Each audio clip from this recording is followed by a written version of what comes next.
आज मैं आपके लिए लेके आई हूँ गेहूं के आटे से बनने वाले इस काजू बिस्किट की रेसिपी। इस बिस्किट को आप घर पर बना के तैयार करेंगे, एकदम जालीदार खस्ता बन के तैयार होंगी और कोई भी आपकी बिस्किट कढ़ाई में नहीं खुलेगी, बहुत ही ज़बरदस्त बनेगी। तो चलिए बिना देर किए शुरू करते हैं काजू बिस्किट बनाना, जो कि झटपट से बन के तैयार हुई है। तो देखें कितनी ज़्यादा ये अच्छी बनी है। मैं इसे आपको पास से दिखा रही हूँ। अब मैं आपको इसे तोड़ के भी दिखा देती हूँ कि कितनी अच्छी ये सिक्के तैयार हुई हैं। एकदम अंदर तक क्रंची और बढ़िया रहेंगी। आप इस बिस्किट को एक बार ट्राई करेंगे तो बार बार बनाएंगे। तो इसे बनाने के लिए मिक्सी का जार ले लीजिए और 2 इलायची डाल दीजिए इसमें। साथ में इसमें डालिए आधे कप चीनी। यहाँ पर आप पिसी हुई चीनी का भी इस्तेमाल कर सकते हैं। यहाँ पे इलायची और चीनी को हम बढ़िया तरीके से पीस के तैयार कर लेते हैं। और आज हम बिस्किट बनाएंगे तो बिल्कुल नए तरीके से बनाएंगे। यहाँ पे चीनी को अच्छे से पीस के तैयार कर लिया है। अब हम इसे साइड रखेंगे। एक थाली लेंगे और चीनी को इस थाली में निकाल लेंगे। तो यहाँ पे मैंने थोड़ी बड़ी साइज़ की थाली ली है और इसमें निकाल लिया है। 1/3 कप इसमें तेल डालेंगे। तेल डालने के बाद इसे हमें अच्छी तरह से फेंट के तैयार करना है। तो कुछ इस तरह से मैंने तेल डाला और हाथों से इसे बढ़िया तरीके से फेंटा। इससे पहले मैं इसमें तिल ऐड कर रही हूँ 2 चम्मच। आप चाहो तो इसे स्किप भी कर सकते हो। और तिल डालने के बाद आप इसे हाथों से अच्छे से फेंट के तैयार कर लेंगे। ये दोनों चीज़ों को बढ़िया तरीके से फेंट लेंगे। इस नए तरीके से जब आप बिस्किट बनाएंगे बहुत ही बढ़िया बन के तैयार होंगी। और इसे फेंटने के बाद कुछ इस तरह से ये दिखने लगेगा जैसे जमा हुआ घी होता है, ठीक उस तरह से ये जमा सा हो जाएगा। अब ये दोनों चीज़ों को आपको 2 मिनट के लिए इसी तरह से फेंटना है, ताकि जो हमारी बिस्किट बने बहुत ही खस्ता बन के तैयार हों। तो बस इस तरह से मैंने इसे अच्छी तरह से 2 मिनट के लिए फेंट के तैयार कर लिया है। ये अच्छे से फिट चुका है। देखिए मैं पास से दिखा रही हूँ, कुछ इस तरह से है ये। अब हम इसमें गेहूं का आटा ऐड करेंगे। तो यहाँ पे पहले मैंने 1 कप आटा इसमें डाला है और इसे अच्छे से मिक्स किया है। इसे हमें अच्छे से पहले मिक्स कर लेना है आटा को। तो यहाँ पे पूरा 2 कप हम आटे का इस्तेमाल करने वाले हैं। पहले हम 1 कप डालेंगे और इसे अच्छे से मिक्स करेंगे। इसके बाद हम इसे दूसरा कप आटे का इसमें डालेंगे। तो यहाँ पे कुल मिला के आपको 2 कप आटा इसमें लग जाएगा। और बस इस तरह से आटा डालते जाएंगे और हाथों से मिलाते जाएंगे।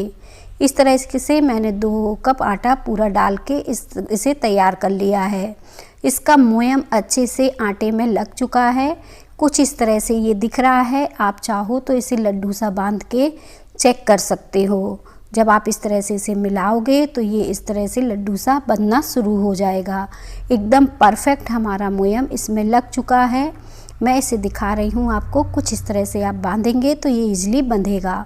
अब इसमें पानी डालेंगे। तो अब इसमें पानी आपको बहुत ज़्यादा नहीं लगेगा, बहुत कम पानी में ये डो लग के तैयार हो जाएगा। और इस डो को हमें टाइट रखना है, सॉफ्ट नहीं लगाना है। तो बस इस तरह से अच्छे से हम इसे कंबाइंड करते हुए डो को लगा के तैयार कर लेते हैं। ईज़िली आपका डो एकदम परफेक्ट बढ़िया लग के तैयार हो जाएगा।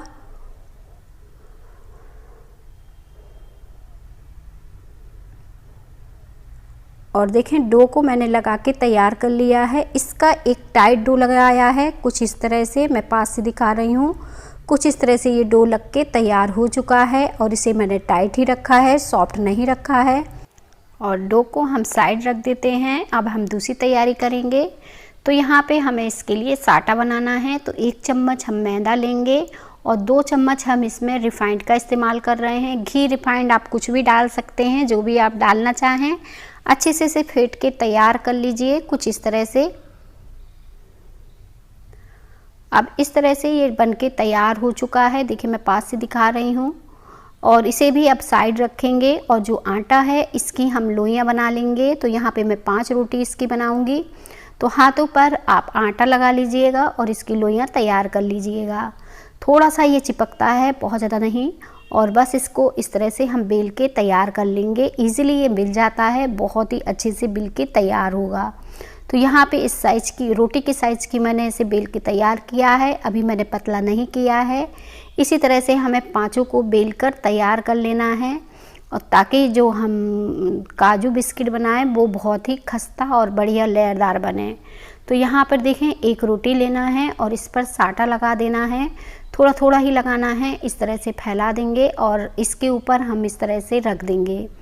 और इसी तरह से दूसरी बार भी हम करेंगे और इसके ऊपर रोटियां रखते जाएंगे। जितनी रोटी हैं उतनी बार हम साटा लगाएंगे और रोटियां रखते जाएंगे। यहाँ पर देखें, पांचों रोटी मैंने रख दी हैं इसके ऊपर, और कुछ इस तरह से इसे सेट कर दिया है। और लास्ट है तो इसको भी अच्छे से रख देते हैं। तो ये पांचों रोटियां इस तरह से लग के तैयार हो चुकी हैं। और ऊपर वाली में हम कुछ भी नहीं लगाएंगे, क्योंकि इसके ऊपर हमें बेलना है और इसे बेल कर पतला कर लेंगे। क्योंकि ये बहुत ज़्यादा मोटा है तो मैंने कुछ इस तरह से इसे बेल के तैयार कर लिया है। तो बढ़िया तरीके से इसे बेल लेंगे। अब इसे देखें, बहुत ज़्यादा मोटा ना रखें, बहुत ज़्यादा पतला ना रखें, कुछ इस तरह से। और एक ढक्कन की सहायता से इसके काजू जैसे पीस बनाते जाएं। ढक्कन को आप थोड़े बड़े साइज के लेंगे तो ये बड़े साइज के काजू बनके तैयार होंगे। अगर आप ढक्कन छोटा लेंगे तो छोटे साइज के बनेंगे।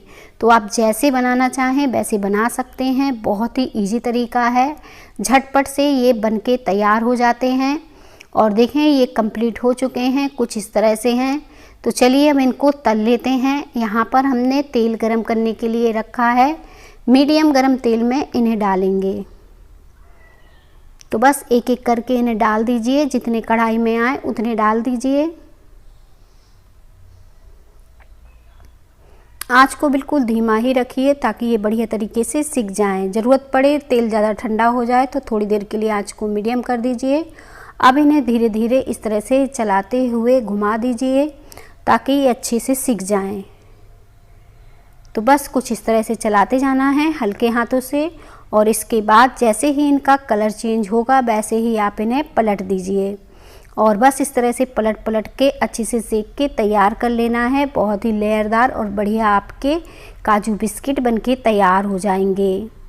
एकदम परफेक्ट और बढ़िया बने हैं। देखें, मैं पास से दिखा रही हूँ। तो बस इसे निकाल लेते हैं और बाकी के बिस्किट भी अब इसी तरह से हम तलकर तैयार करेंगे।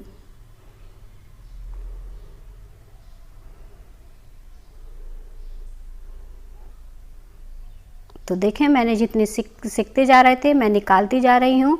और कुछ इसका बहुत ही बढ़िया सा जब कलर आ गया है तो मैंने सारे निकाल लिए हैं। अब इसी तरह से हमें बाकी के भी डाल देना है, जैसे अभी हमने सेक के तैयार किए थे।